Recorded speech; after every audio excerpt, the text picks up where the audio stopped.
Good morning students. एक बार आपकी chemistry की इस क्लास में पुनः आपका स्वागत है।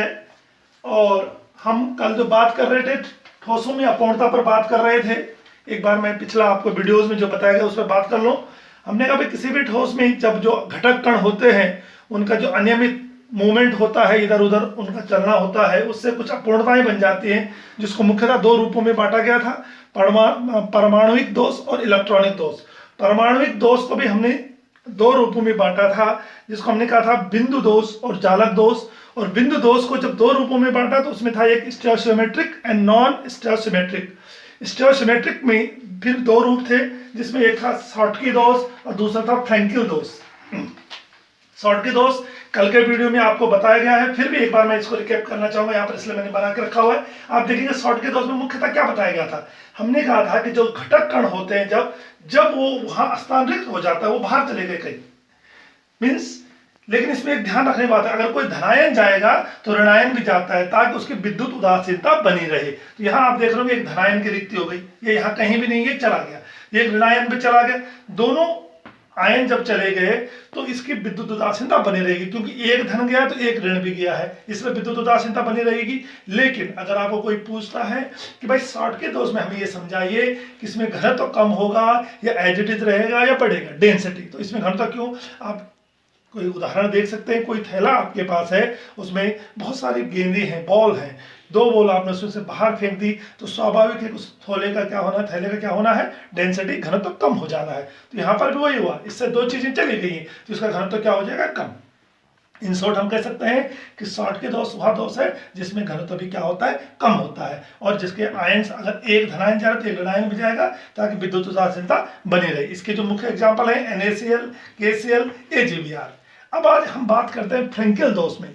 फ्रैंकिल दोष में क्या होता है, जब एक आयन अपनी जालक स्थिति से अंतर आकाशीय का मतलब होता है जो वो प्राइमसिस है, जो वो क्षेत्र है उससे में कहीं पर होगा, तो उसको हम कहते हैं फ्रैंकिल दोष।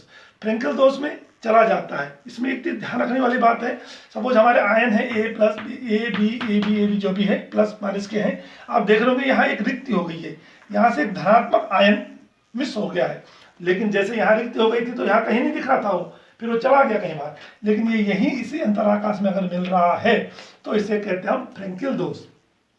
अगर इस दोष में आपको कोई पूछे कि भाई इसमें घनत्व का क्या प्रभाव, घनत्व पर क्या प्रभाव पड़ रहा है, तो किसी थैले में से कोई बॉल सबसे नीचे थी, उसको उठाकर उसी थैले के सबसे ऊपर रख दिया तो क्या होगा, थैले का जो घनत्व है वो तो एज इट इज रहेगा। तो हम कह सकते हैं कि फ्रैंकिल दोष में घनत्व पर कोई भी प्रकार का प्रभाव नहीं पड़ता। आप अगर दोनों दोषों को देखें, अगर आप क्रिकेट की भाषा में भी समझने की कोशिश करें, शॉट की, जब कभी कोई बैट्समैन, आपने सुना भी होगा, शॉट मार के किसी गेंद को स्टेडियम के बाहर फेंक सकता है, लेकिन कोई फील्डर फ्रैंकिल को ऐसा समझो फेंकना, फेंक के क्या स्टेडियम के बाहर फेंक सकता है, नहीं।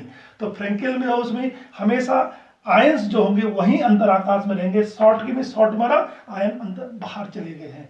तो इन दोनों चीजों को समझना है। शॉटकी दोष में जो घनत्व होता है वो हमेशा कम हो जाता है, फ्रैंकिल दोष में घनत्व एज इट इज रहता है। Example AgBr, ZnS।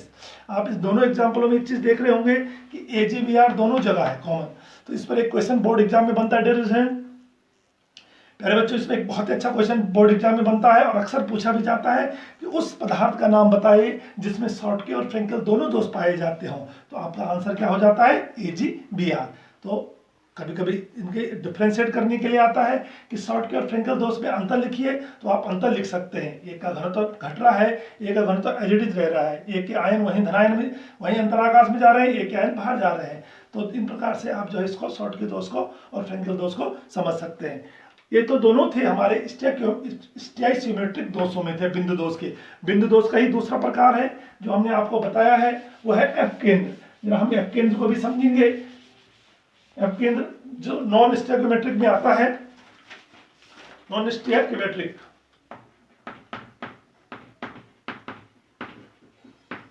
नॉन स्टेरियोमेट्रिक दोष, इसमें जो नंबर 1 आप हम मान सकते हैं, जिसको हम एफ केंद्र पे होते हैं, या ये कहते हैं हम उसको, एक्चुअली जनरली उसका नाम जो हम बोलते हैं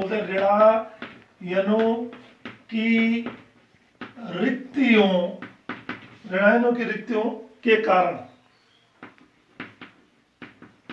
जो दोष उत्पन्न होता है, इसे हम आपके देखिए होता क्या है, हमारे पास सपोज कोई धनायन है, ऋणायन है, धनायन है, कोई भी एग्जाम्पल आप समझ सकते हैं।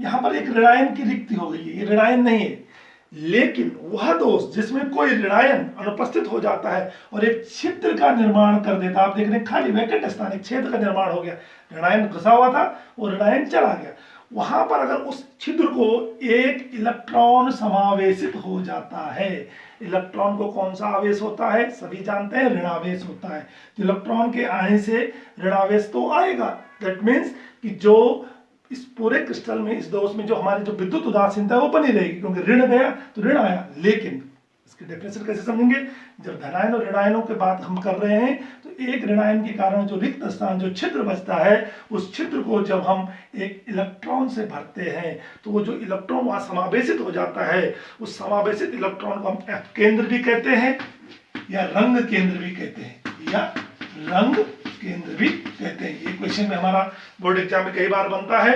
इसके एग्जाम्पल अगर आप देखें तो KCl, LiCl आदि इसके एग्जाम्पल होते हैं। इस प्रकार से हम समझ जाते हैं कि नॉन स्टैचियोमेट्रिक दोषों में ये नंबर 1 पर हम इस दोष को समझते हैं, ऋणायनों की रिक्तियों के कारण जो धातु आदि के दोष भी हम इसको कहते हैं, और इसको हम एफ केंद्र भी कह सकते हैं। Thank you.